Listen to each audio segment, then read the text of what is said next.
कुणी वाली नाहीये का? रामचंद्र प्रभूंनी सांगितलं वाली नाही असं कसं ग? यांच्या तपाच्या रक्षणाकरता क्षत्रिय आहे ना या जगतामध्ये, त्याच्या हातामध्ये धनुष्य बाण आहे ना. पण त्या धनुष्य बाणाने काय होणार आहे? हे राक्षस उन्मत्त झालेले आहेत. काय काय करेल ते, काय करता येईल त्यांना ते तरी त्यांच्या या राक्षसांकडे अनेक शस्त्रास्त्र आहेत, ते काय करतील? सीता मातोश्री म्हणाली, अरे काय करतील म्हणजे तुम्ही असं गप्प बसून काय म्हणता? अहो काही करत नाहीत म्हणजे मग हातामध्ये धनुष्यबाण काय शोभेला ठेवलंय काय? रामचंद्र प्रभूंनी फक्त सीतेकडे बघितलं आणि सीतेने हात जोडून रामाला नमस्कार केला आणि सांगितलं, याच्या पुढे असे संशय घेणार नाही. सीते, माझं धनुष्य हे शोभे करता नाहीये. माझ्या अंतःकरणामध्ये हिंसा आहे म्हणून मी यांना मारत नाहीये. माझ्या या राक्षसांना मारण्यात माझ्या हातामध्ये जर धनुष्यबाण नसतं तर आत्ता तू, मी आणि लक्ष्मण सगळे विराधाच्या पोटात नसतो काय? विराधाने आपल्याला खाऊन टाकलं. बघितलंच ना तो विराध कसा होता ते. त्यांनी अनेक राक्षसांना मारल्याचं त्यांनी स्वतःच्या तोंडानं सांगितलंय ना. सीता मातोश्रीला उत्तर पटलं. सीता मातोश्री, रामचंद्र प्रभू, लक्ष्मण पुढे निघाले. पुढे जाताना एक अतिशय चांगल्या ठिकाणी ते पोहोचले. अगस्त्य मुनींच्या आश्रमामध्ये रामचंद्र प्रभूंचा प्रवेश आहे. अगस्त्यांची पत्नी आहे लोपामुद्रा. या दोघांनी रामचंद्र प्रभूंचं खूप मनापासून स्वागत केलं. हे अगस्त्य आहेत हे रामचंद्र प्रभूंना ज्ञात आहे, आधी कळालेलं आहे. रामचंद्र प्रभूंनी अगस्त्यांच्या चरणावर मस्तक टेकवलंय. हात जोडून विनम्र भावानं उभे. अगस्त्यांनी लोपामुद्रेने तिघांचंही स्वागत केलेलं आहे. लोपामुद्रेने सीता मातोश्रीला आत नेलं. रामचंद्र प्रभू हात जोडून उभे. दर्शन झालंय अगस्त्यांचं. रामचंद्र प्रभू म्हणतात, आपल्या दर्शनाकरता मी फार फार फार अपेक्षा केली होती. मी फार उतावीळ होतो. आपलं दर्शन व्हावं ही माझी मनोकामना. कारण मी ज्यांच्याकडे शिकलो, ज्यांच्याकडे शस्त्रास्त्र विद्या मिळवली, त्या माझ्या विश्वामित्रांच्या मुखातून मी अनेक वेळेला तुमचं नाव ऐकलंय. तुमच्या अलौकिक सामर्थ्याचं दर्शन घ्यावं अशी तेव्हापासून, बालवयापासून माझी इच्छा आहे. आज तुमचं दर्शन झालं. मी कृतज्ञ आहे, मी धन्य आहे, मी धन्य आहे. अगस्त्य मुनींनी रामचंद्र प्रभूंना बसवलं. दिवसभर दोघांचं बोलणं झालं. अगस्त्य मुनींनी रामचंद्र प्रभूंना सांगितलं, इथं तुम्हाला मुक्काम करायचा आहे. रामचंद्र प्रभूंना मुक्काम करायला भाग पाडलं. संध्याकाळच्या वेळेला फलाहार झाला. आम्ही उरकलं आणि अगस्त्यांनी रामचंद्र प्रभूंना सांगितलं, माझ्याबरोबर चला. आणि लक्ष्मण, सीता मातोश्री आणि रामचंद्र प्रभूंना अगस्त्यांनी आपला शस्त्रसाठा दाखवला. अगस्त्यांकडचा शस्त्रसाठा. का अगस्त्यांकडे शस्त्रसाठा आहे? त्याचं कारण आहे, रावण ज्या क्षणापासून उन्मत्त झाल्याची चर्चा ऋषी मुनींमध्ये, तेव्हापासून रावणाच्या पराभवाकरता कटिबद्धता स्वीकारून दक्षिणेमध्ये उतरलेला पहिला महापुरुष अगस्त्य. रामचंद्र प्रभू नंतर आले. पहिल्यांदा अगस्त्य तिथं आलेले, त्यामुळे त्यांच्याजवळ तो शस्त्रसाठा आहे. रामाने ते शस्त्रागार बघितलं, आनंद वाटला. स्वतः अगस्त्यांनी त्यांना आपल्या शस्त्रसाठ्यातली अनेक दिव्यास्त्र प्रदान करून दिली, दान देऊन टाकली. आणि रामचंद्र प्रभूंना सांगितलं, तुम्ही पुढे व्हा. तुमच्याकडून फार महत्वाचं कार्य व्हायचंय. आपल्याला पुढे येणार आहे, पण माझ्या लक्षात राहील नाही तर न राहील. पण युद्धकांडामध्ये ज्या दिवशी रावणाचा वध रामचंद्र प्रभूंच्या हातून झालाय ना, ज्या दिवशी रावणाचा वध झालाय त्याच्या आदल्या दिवशी अगस्त्य मुनी रामचंद्र प्रभूंना भेटून गेलेले. बहुतेक तिथंच कट शिजलेला असला पाहिजे. अगस्त्य मुनी रामचंद्र प्रभूंना आदल्या दिवशी भेटून गेलेले आणि त्यांनी रामचंद्र प्रभूंना काहीतरी युक्त्या दिल्या आहेत, काहीतरी दिव्यास्त्र, आणि दुसऱ्या दिवशी रावणाचा वध झाला. अगस्त्यांना माहिती आहे. अगस्त्यांनी त्यांना दिव्यास्त्र दिले. अगस्त्यांनी त्यांना सांगितलंय, बा तुम्ही आता पुढे जाणार आहात ना, तर मी तुम्हाला एक जागा सांगतो. आता इकडं तिकडं भटकू नका. काय करा, पंचवटीमध्ये पर्णकुटी बांधा.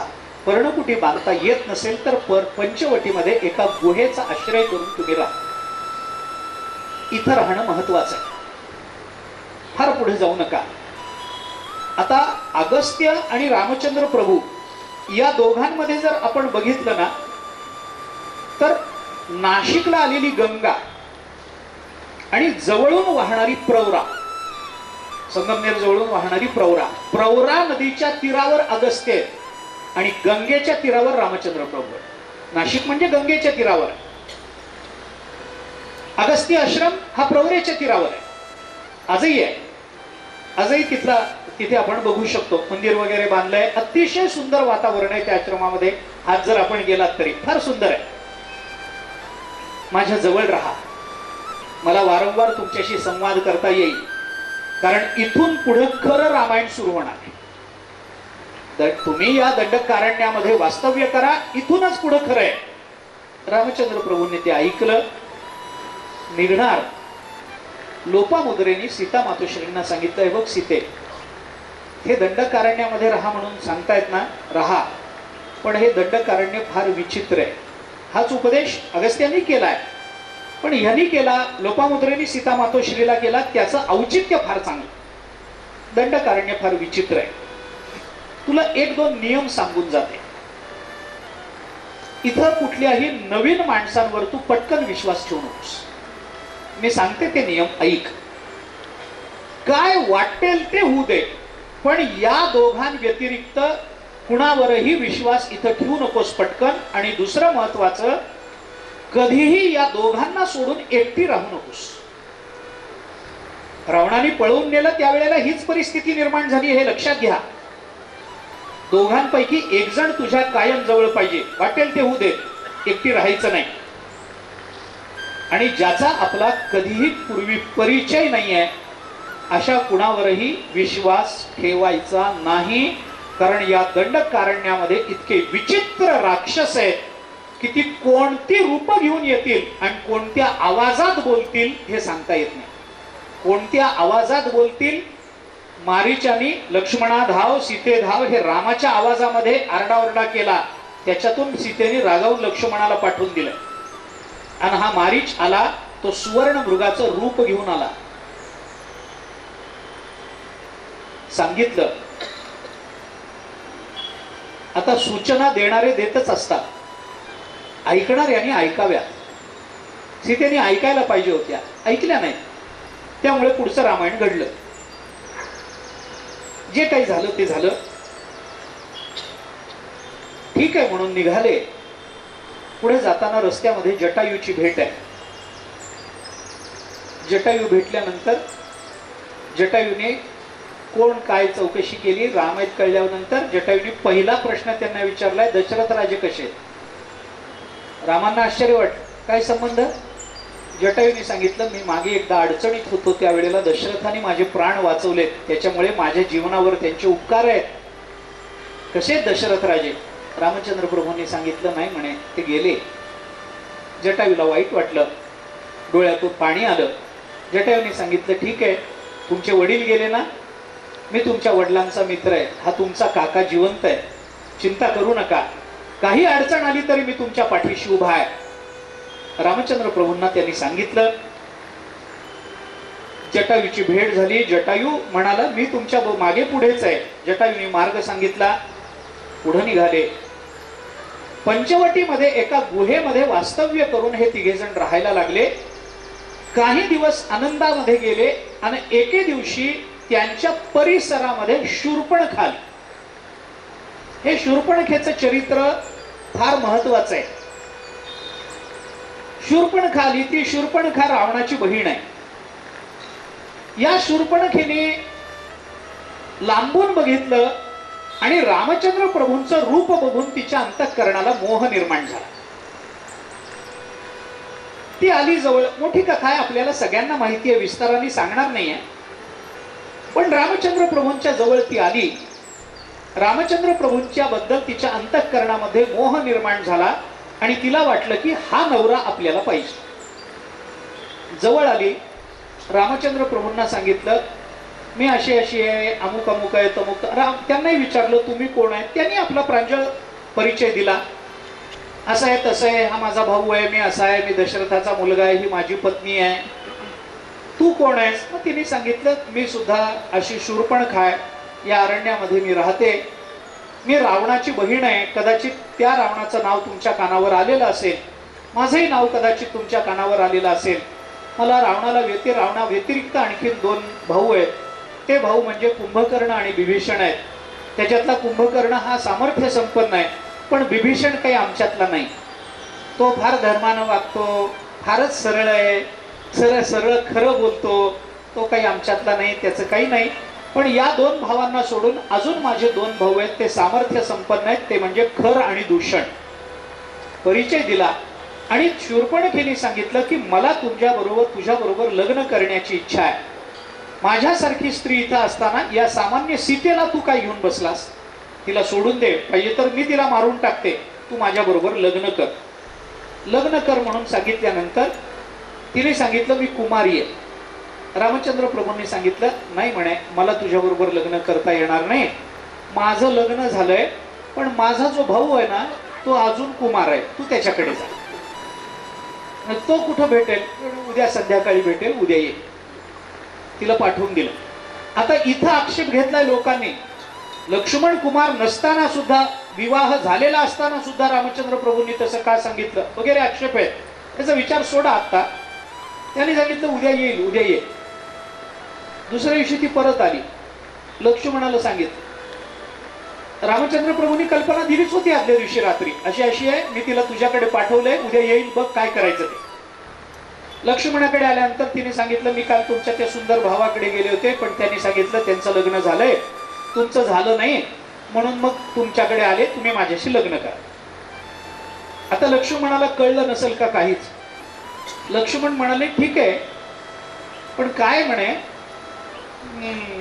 तुझ्याबरोबर लग्न करायला काही अडचण नाही, माझं काही नाही, पण आमच्याकडे अशी पद्धत आहे आमच्याकडे की मोठा भाऊ लहान भाऊ याच्यात लहान भावाचं लग्न लागलं की लहान भावानी त्याच्या बायको बरोबर मोठा भाऊ आणि त्याच्या बायकोची सेवा केली पाहिजे.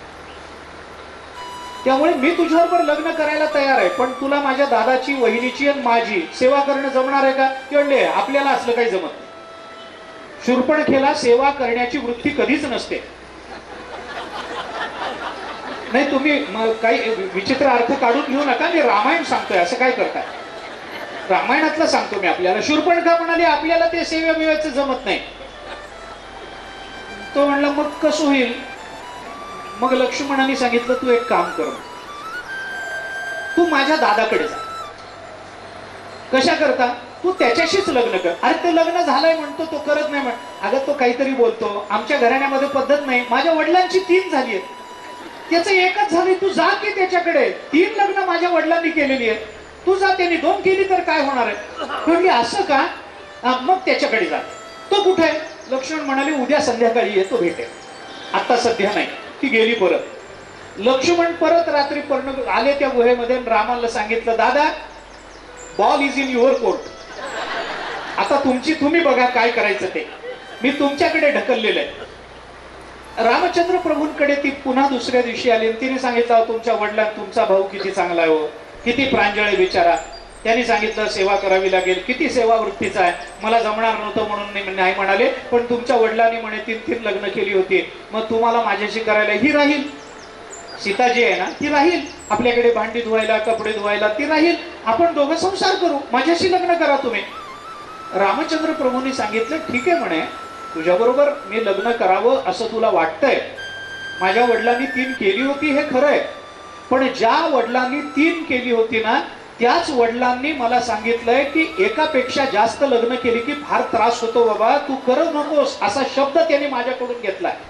त्यामुळे मी जास्त लग्न करणार नाही असा वडिलांना शब्द दिलाय. मी काही लग्न करू शकत नाही. मग असं करू म्हणे, मी माझ्या भावाला समजावून सांगतो आणि त्याला सांगतो की अरे बाबा, लग्न झाल्यावर मोठ्या भावाची बहिणीची सेवा करावी लागते हे बरोबर आहे, पण एकत्र कुटुंब असेल तर मी असं करतो, माझ्या भावाशी तू लग्न कर, आपण विभक्त होऊ, म्हणजे तुम्हाला माझी सेवा करायचं कारण राहत नाही. ती म्हणली हा उपाय चांगला आहे. मला सेवा कर, त्याच्याबरोबर लग्न केलं तर तुमची सेवा करावी लागेल ना, मग वेगळे होऊ आम्ही. रामाने सांगितलं मग आम्ही वेगळे होऊ, तू आणि तो वेगळा संसार थाटा, मी माझ्या सीतेला घेऊन वेगळीकडे निघून जातो, एवढं काय त्याच्यामध्ये, सेवा करू नका. ती म्हणाली हा हे चांगलं आहे, मग लावून द्या लक्ष्मणाबरोबर लग्न. कुठे लक्ष्मण? रामचंद्र प्रभूंनी सांगितलं उद्या संध्याकाळी आहे. आता हे उद्या संध्याकाळी आहे, उद्या संध्याकाळी आहे, हे चालूच आहे. मग रात्री घरी परत आल्यावर लक्ष्मणाने विचारलं दादा काय झालं? दादानी सांगितलं now ball is in your court, आता तुमच्या हातात आहे, आता तू बघ काय करायचं ते. मग लक्ष्मणाला राग आला. दुसऱ्या दिवशी संध्याकाळी ती आली, लक्ष्मणाला राग आला. लक्ष्मणाने त्या शूर्पणखेला खाली टाकलं, तिचा नाक कान कापून टाकले. तिला ती विद्रूप होतीच, रामायणाने तसंच म्हटलंय, ती विद्रूप होतीच, अजून जास्त तिला विद्रूप करून टाकलं आणि ती आरडाओरडा करत तिथून निघून गेली. आता ह्या प्रसंगामध्ये रामचंद्र प्रभू खोटं बोलले असं लोकांचं म्हणणं आहे. खोटं बोलले त्याचं कारण असं आहे, हे खोटं बोलले नव्हते. माझा भाऊ कुमार आहे, रामचंद्र प्रभूंचं बोलणं ते वाक्य जरी खोटं असलं तरी ते कुमार नव्हते, विवाहित होते. मग का खोटं बोलले? कारण स्वतः शूर्पणखाच खोटं बोलली होती. शूर्पणखा कुमारी नव्हती, तिचं लग्न झालेलं होतं. विद्युतजिह्व नावाच्या एका राक्षसाबरोबर तिचं लग्न झालंय. शूर्पणखेच्या नवऱ्याचं नाव आहे विद्युतजिह्व. आणि विद्युतजिह्व आणि रावण या दोघांचं एकदा काही कारणावरून वाद झाला. हा वाद झाल्यावर रावण इतका चिडला की त्याने विद्युतजिह्वाला मारून टाकलं. विद्युतजिह्व मेल्यानंतर ती जी शूर्पणखा होती ती रावणाकडे येऊन राहायला लागली. आता ती होतीच किरकिर किरकिर किरकिर चालूच आहे तिची. असंच झालं नाही, तसंच झालं नाही, मी घरी आले तरी माझ्याकडे कोणाचं लक्षच नाही, माझा नवरा मरून गेला, माझ्याकडे भावाने बघितलंच नाही, मला या दिवाळीला काहीच दिलं नाही. ही किरकिर किरकिर शूर्पणखेची कायम चालू. कायम रावणाला बघायचं नाही, दरबारात आहे का बाहेर आहे का पुण्यामध्ये बसलाय, वेडवाकडं बोलायचं भाऊ म्हणून, रावणाच्या पत्नीला वेडवाकडं बोलायचं. हे सगळं तिचं सुरू झालं.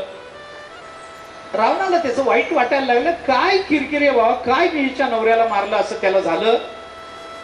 आणि त्याने असं सांगितलं की नाही म्हणे, तू आता इथून जा, मी तुला वेगळं राज्य स्थापन करून देतो. म्हणून तिला इकडं दंडकारण्यामध्ये आणून ठेवलं. तिलाही बरं वाटलं, ही रावणाच्या घरची किरकिर संपली, आपल्याला हवं तसं स्वैर आपल्याला जगता येईल असं वाटलं. आणि तेव्हापासून ही इथं आली. स्वतः विवाहित असूनही मी कुमार आहे असं जर ती सांगत असेल तर विवाहित असणाऱ्या लक्ष्मणाला कुमार म्हणणं रामचंद्र प्रभू म्हणतात खोटं बोलण्याचा दोष नाहीये, दोष नाही. त्यामुळे रामचंद्र प्रभूंनी कुमार म्हणून तिला सांगून टाकलं. ती विद्रूप झाली, तिथून बाहेर पडली. बाहेर पडल्यानंतर हे सगळं बघण्याकरता आता या आपल्या बहिणीला, रावण बघा कसा आहे, या आपल्या बहिणीला आपण दंडकारण्यामध्ये ठेवलेलं आहे. तिला पती नाहीये, तिच्या पतीची हत्या आपण केलेली आहे. त्यामुळं हिच्यावर आपलं लक्ष असलं पाहिजे आणि लंकेमध्ये राहून हिच्यावर लक्ष ठेवता येत नाही. म्हणून रावणाने आपला एक हेर त्या दंडकारण्यामध्ये ठेवला होता. त्याचं नाव होतं अकंपन. त्याचं नाव आहे अकंपन. या लक्ष्मणाने रामाने या शूर्पणखेला खेळवलेलं आहे. हे सगळं त्याने अकंपनाने पाहिलंय. त्या शूर्पणखेला पाडलंय, तिचं नाक कान छाटून टाकलंय, अकंपनाने पाहिलंय. ती शूर्पणखा तिथून बाहेर पडली, विद्रूप झालेली, अपमानित झालेली तिथून बाहेर पडली. खरं दूषण आणि त्रिशीर नावाचे राक्षस आहेत, तिचे भाऊ आहेत, यांच्याकडे गेली आणि तिने खरं दूषणाला सांगितलं असं असं झालंय. खराने सांगितलं काही चिंता करू नको. त्यांनी पहिल्यांदा 14 राक्षस पाठवले. त्या 14 राक्षसांना रामचंद्र प्रभूंनी मारून टाकलं. त्याच्यानंतर दूषणाला मारून टाकलं. मग खर आला, त्यांनी 14,000 राक्षसांची सेना आणली. रामचंद्र प्रभूंनी लक्ष्मणाला सांगितलं आता आपल्यावर आक्रमण होणार आहेच आहे, कारण ही इथे राहणारी आहे, हिच्या मालकीचं दंडकारण्य आहे आणि आपण मालकाला डिवचलंय, आपल्यावर आक्रमण होणार आहे. तू सीतेबरोबर आत गुहेमध्ये राहा, मी बघतो. 14,000 राक्षसांना एकट्या रामचंद्र प्रभूंनी मारून टाकलंय. खराला मारताना त्रास झाला, खूप प्रयत्न करावे लागले. खर ही सामर्थ्य संपन्न आहे. तो अंगावर धावून आला, वृक्ष उपटून अंगावर आला. रामचंद्र प्रभूंनी त्या वृक्षाचंही छेदन केलं, त्याच्या गदेचंही छेदन केलं आणि एका विवक्षित क्षणी रामचंद्र प्रभूंनी खरालाही मारून टाकलं. त्यानंतर त्रिशिलाला मारलं. हे सगळं त्या अकंपनाने पाहिलं. खर मेला, दूषण मेला, त्रिशीर मेला, शूर्पणखेचा अपमान झाला. हे सगळं रावणाच्या त्या दूतांनी अकंपनाने हे सगळं बघितलं आणि अकंपन ताबडतोब तिथून निघाला आणि सगळं घडलेलं त्यांनी तिथे जाऊन रावणाला सांगितलं. शूर्पणखा याच्या नंतर गेलीये. रावणाला हे सगळं आधी कळालं होतं, अकंपनाने सांगितलं होतं. मग शूर्पणखेच्या लक्षात आलं, हे काही साध्या मार्गाने मिटणारं प्रकरण नाही. माझा अपमान झालाय, खर गेला, खरासारखा सामर्थ्य संपन्न भाऊ 14,000 सैन्यासकट गेलेला, जर एकटा हा राम मारू शकत असेल तर आपल्याला आता दुसरी योजना केली पाहिजे. म्हणून ती शूर्पणखा तिथून निघाली. ती रामचंद्र प्रभूंकडे, त्या रावणाकडे आली आणि रावणाकडे येऊन तिने रावणाला या सगळ्यांच्या संबंधामध्ये खोटं नाटं काहीतरी सांगून तिने उचकवण्याचा प्रयत्न केला. असं आहे, तसं आहे, ते माणसं आहेत, ती काय तुझ्या सामर्थ्यासमोर टिकणार आहेत का? तू त्यांच्याबरोबर युद्ध कर, ते असेच आहेत, तसेच आहेत, त्याने माझा अपमान केला. मी माझ्या घरामध्ये बसलेली होती तर ते दोघं आले, मला म्हणाले आम्हाला दोघांना तुझ्याबरोबर लग्न करायचंय. मी म्हणाले मी दोघांबरोबर लग्न करणार नाही, माझं लग्न झालेलं आहे. रावणालाही हे माहिती होतं की ही खरं बोलणारी बाई नाही, कारण आपलीच बहीण आहे. रावणालाही हे माहिती आहे. रावणाचा तिच्यावर विश्वास बसला नाही. रावणाचा आपल्यावर विश्वास बसत नाही हे शूर्पणखेने बघितलं. रावणाचा स्वभाव तिला माहिती आहे. त्यामुळे तिने सांगितलं की दादा, बाकीचं सोडून दे, माझा अपमान झाला, मला काही वाटलं नाही, मी तुझ्याकरता वाटेल ते सहन करीन, सगळं खरं आहे. पण या दोघांबरोबर जी स्त्री आहे ना, ती फार सुंदर आहे, ती फार सुंदर आहे. आणि मला असं वाटतं की ती माणसाची बायको होण्याच्या लायकीची नाही. या सगळ्या देवतांना सुद्धा आपल्या ताब्यात ठेवणाऱ्या तुझ्यासारख्या शूराला शोभणारी ती आहे. रामचंद्र त्या रावणाने तरी तिच्याकडे लक्ष दिलं. रावण म्हणाला ठीक आहे, असेल सौंदर्य काय, माझी बायको सुंदर नाही का? कितीतरी सुंदर आहे. मंदोदरीचं इतकं सौंदर्य आहे. रावण जेव्हा पडला, अध्यात्म रामायणात आलं, रावण जेव्हा पडला, मरायला टेकला, त्यावेळेला त्याचं अंत्यदर्शन घेण्याकरता मंदोदरी रणांगणावर आलेली आहे. आणि ती मंदोदरी त्या पडलेल्या रावणाला बघून असं म्हणते, अहो काय ही अवस्था तुम्ही करून घेतली हो, काय म्हणून सीतेच्या नादाला तुम्ही लागला? आणि हे बोलताना मंदोदरी असं म्हणाली, कुळाच्या आणि सौंदर्याच्या तुलनेमध्ये सीता माझ्या नखाची बरोबरी करू शकत नाही, असं मंदोदरी बोलली रावणाला. कुळ, आता सीतेला कुळच नव्हतं काही, जमिनीतून जन्माला आलेली, जमिनीतून प्राप्त झालेली, कशाचं कुळ? कुळाच्या आणि सौंदर्याच्या बाबतीमध्ये सीता माझ्या नखाची बरोबरी करू शकत नाही. काय मंदोदरी सुंदर असेल, विचार करा आपण. रावणाचा विश्वास बसला नाही. मग मात्र तिने थोडं रावणाच्या मनाची चलबिचलता बघितली आणि ती म्हणाली, ठीक आहे, तुला काय ती बायको म्हणून पाहिजे असेल, नको असेल, मला काही म्हणायचं नाही, पण एकदा बघायला काय हरकत आहे? आणि रावण इथं फसला. एकदा बघायला काय? माणूस शेवटी कुठे ना कुठेतरी कल्पनेमध्ये आणि फाजील आत्मविश्वासामध्ये अडकत असतो. रावण तिथं अडकला. बघायला काय हरकत आहे? ही म्हणते ते खरं, बघू ना एकदा, काय हरकत काय, जाऊन यायला काय हरकत आहे? माणसं असं करतात.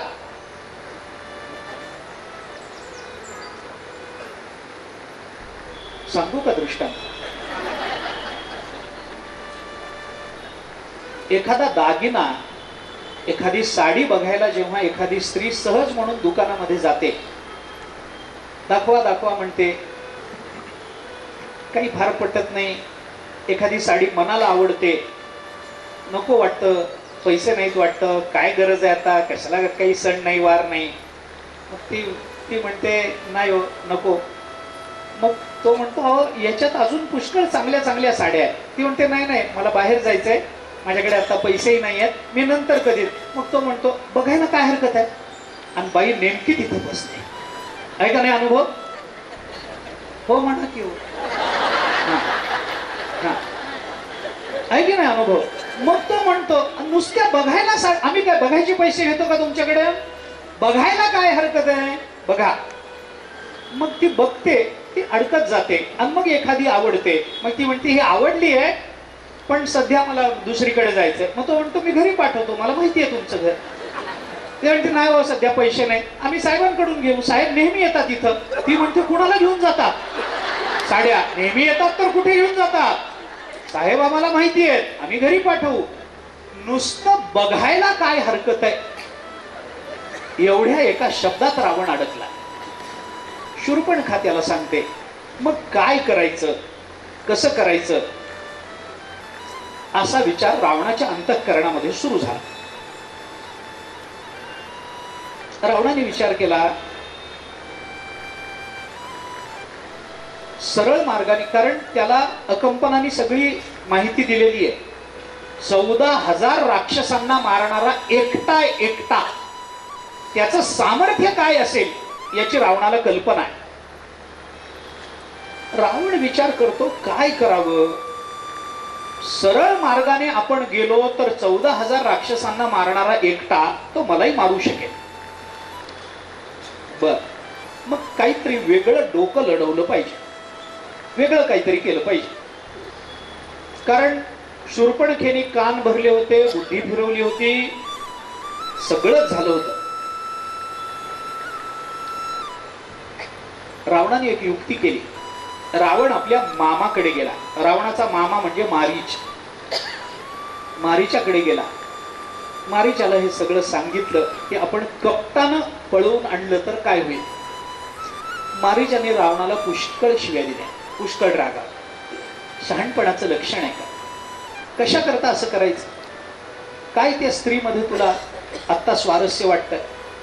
तुझं राज्य चांगलं आहे, तू सामर्थ्य संपन्न आहेस, तुला एकापेक्षा एक सुंदर स्त्री आहे. 80,000 बायका रावणाला होते असं वर्णन नाथ महाराजांचं आहे, वाल्मिकी ऋषींचं. 80,000 काय करत होता दिवसाने, पण होते बाबा त्याला 80,000 बायका. आणि प्रत्येक बायकोचं सौंदर्य अप्सरेला लाजवील असं होतं. इतकं सौंदर्य, संतती आगाध, संतती आगाध. प्रत्येक बायकोला 10-10 मुलं, एक एक मुलगी, गुणिले 80,000. ते बघा काय घरी जाऊन काय उत्तर येईल ते. एवढी संतती, 80,000 बायका. मी एका ठिकाणी कीर्तनात सांगितलं होतं रावणाला 80,000 बायका. एक जण म्हणला 80,000 होत्या का? असतील बाबा, 80 सहस्त्र नारी नाथ महाराजांनी म्हटलंय, वाल्मिकी ऋषींनी म्हटलंय, त्यांनी म्हटलंय म्हणल्यावर आपण म्हणायचं 80,000 बायका असतील. म्हणलं त्याचं कसं चालत असेल? म्हणलं तुला काय करायचं त्याचं, कसं तुला काय करायचं त्याचं, कसं चालत असेल? मग मी चौकशी केली गावामध्ये, तर मला कळलं की याला एकच होती, ती याला नीट वागवत नव्हती, म्हणून याला 80,000ची चिंता पडली. त्याचं कसं चालत असेल? कसं काय चाललं ना, आपल्याला काय करायचंय? मारीच्याने पुष्कळ रावणाला शिव्या दिल्या, पुष्कळ रागावला मारीच. आणि मारीच्याने सांगितलं हे करू नकोस, असं करणं हे तुझ्या प्रतिष्ठेला शोभणार नाहीये. कशाची प्रतिष्ठा राक्षसाची? मला ती पाहिजे. त्यांनी सांगितलं नाही, असं करण्यात तात्पर्य नाही. रावण मारीच रागावला. मारीच्याने सांगितलं हे करणं बरोबर नाहीये, आणि जर तू मी करावं असं म्हणत असशील तर मी तुला मदत करणार नाही. रावणाने सांगितलं ठीक आहे. रावण परत गेला. परत गेल्यावर शूर्पणखेने पुन्हा कान भरले.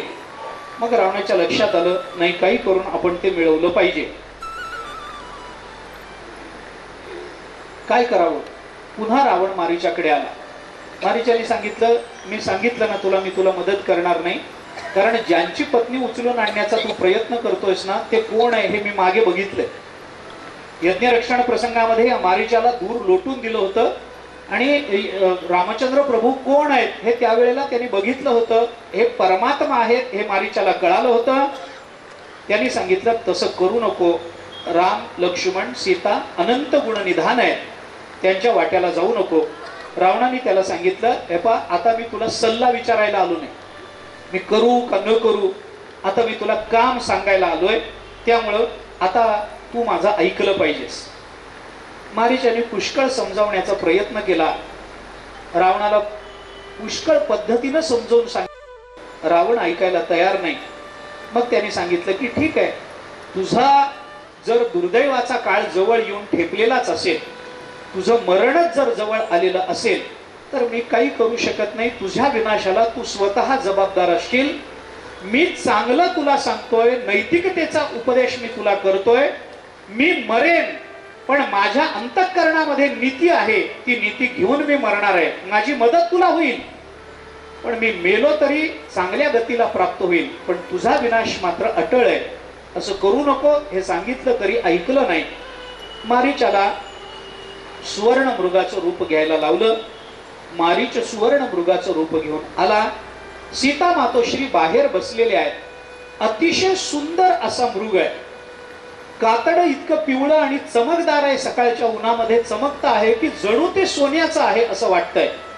त्याच्या अंगावर निळ्या रंगाचे ठिपके, आणि ते हरिण इकडून तिकडं जात आहे. वारंवार सीतेच्या नजरेला पडू असं खेळतं आहे.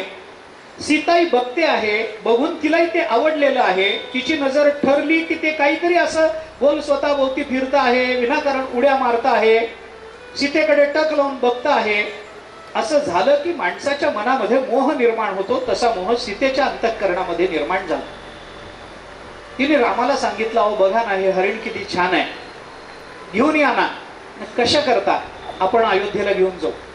मी त्याला 14 वर्ष सांभाळेल, मी त्याची चोळी करून घालेन वगैरे, हे असलं काही वाल्मिकी रामायणामध्ये नाही. मी त्याला सांभाळेन. 14 वर्षानंतर आपण त्याला अयोध्येमध्ये घेऊन जाऊ. अहो श्रुतकीर्तीला, मांडवीला, उर्मिलेला याला बघून किती आनंद होईल. आम्ही सगळे याच्याबरोबर खेळू. आपल्या अयोध्येमध्ये असं हरिण कुणाकडेच नसेल, इतकं सुंदर देखणं हरिण आहे. घेऊन चला ना, घेऊन चला ना. रामाने लक्ष्मणाला सांगितलं, लक्ष्मणा बघ रे. लक्ष्मणाने सांगितलं, दादा मला हे काही खरं वाटत नाही. लक्ष्मणाला पटकन कळलं, माणसाची बुद्धी चौकस असली, थोडेसे डोळे उघडे असले आणि विचार करायची सवय असली ना, माणसाला धोके ओळखायला वेळ लागत नाही. धोके ओळखायला वेळ लागत नाही. थोडं विचार. आम्ही जेव्हा शिक्षणाकरता बाहेर राहिलो, तेव्हा घरातून बाहेर पडताना माझ्या वडिलांनी मला एक सूत्र सांगितलं. बाहेर पडताना इतक्या मोठ्या पुण्यासारख्या शहरामध्ये आम्ही खेड्यात राहिलेले, मराठवाड्यातून तिथं गेलो. खेड्यातून कसं होईल? वडिलांनी सांगितलं, काही नाही, डोळे, कान आणि तोंड उघडं ठेवायचं आणि ताब्यात ठेवायचं, सगळं व्यवस्थित. आणि हे खरंच आहे. आपल्याला समजलं नाही, तोंड उघडून विचारायचं कोणाला. आपण काय परदेशात आहोत का? भाषा येत नाही आपल्याला? अहो इकडं कसं जायचं विचारा, लोक सांगतात. नाही तर जाता जाता रस्त्याने बघा ना, दुकानाच्या पाट्या, त्याच्यात खाली पत्ता लिहिलेला असतो. आम्ही कुठं आहोत हे आम्हाला कळतं. कान उघडे पाहिजेत माणसाचे. लक्ष्मणाने सांगितलं, दादा मला हे खरं वाटत नाही. आणि का रे? लक्ष्मण म्हणतो, हरणाच्या रूपानं इथं राक्षस आहे असा माझा तर्क आहे. कशावरून? रामाने विचारलं. सीता म्हणाली, काहीतरीच बोलता भाऊजी, इतकं सुंदर गोंडस हरिण आहे, राक्षस कसा असेल? लक्ष्मणाने सांगितलं, वहिनी तुम्हाला उपदेश आठवतोय ना अगस्त्यांच्या आश्रमामधला? काय सांगितलं होतं आईसाहेबांनी आपल्याला? थोडा विचार कर. नाही नाही नाही, ते वेगळं, हे वेगळं. काहीतरी काय सांगता भाऊजी? इतकं गोंडस हरिण आहे. रामाने विचारलं, लक्ष्मणा तुला का संशय येतोय रे? लक्ष्मणाने सांगितलं, त्याचं कारण असं आहे दादा, आता आपण इतके दिवस इथे राहतो आहोत, तर इथे काही हरणं आतापर्यंत आपल्याला दिसली नाहीत, आणि आजच एक हरिण कसं आलं? एक. बरं, जे हरिण आलं त्याची कांती तजेलदार आहे, पिवळ्या रंगाची कातडी आहे त्याची, आणि त्याच्यावर निळ्या रंगाचे ठिपके. तर या जातीचं एकही हरिण इथं दिसत नाही, कारण हरिण हे एकटं राहत नाही, ते कळपात राहत. तर्क बघा, थोडं डोकं चालवलं की सगळी उत्तरं सापडतात. हरिण कळपात राहणारा प्राणी आहे, एकटा राहणारा प्राणी नाही. वाघ सिंहासारखा तो कळपात राहतो. आणि जर ते हरिण कळपात चुकून इकडं आलं असेल तर ते घाबरलेलं राहिलं असतं. वहिनींच्या समोर एवढे इकडं तिकडं आनंदानं बागडताना ते दिसलं नसतं. जर हरिण आसपास दिसलं नाही, एक जे दिसतं आहे त्या जातीची इतर हरणं नाहीत, 2.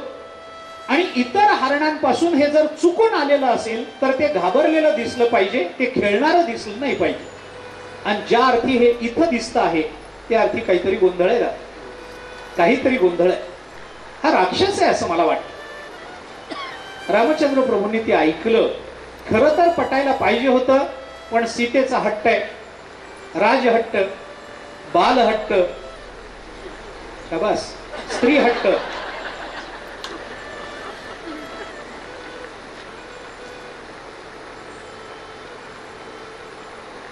स्त्री हट्ट आहे, काही करता आलं नाही.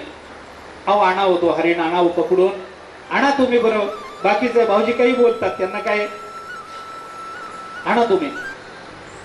रामचंद्र प्रभूंनी लक्ष्मणाला सांगितलं, लक्ष्मणा दे रे बाबा माझं धनुष्य, दे बाण दे, बघतो जाऊ.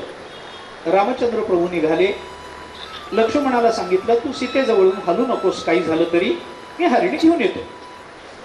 गंमत अशी होती की रावणाने जेव्हा मारीचाला सुवर्ण मृगाचं रूप घेऊन इकडं पाठवलं त्यावेळेला रावणाचा विचार 2 पद्धतीचा होता. रावणाने विचार असा केला की हा हरिण नसून रावणा त्या मारीच्या बरोबर रावणही तपस्व्याचा वेश घेऊन बरोबर दोघेही एकत्र चाललेले आहेत, पण रावण लपून आहे, मारीच प्रत्यक्ष आहे.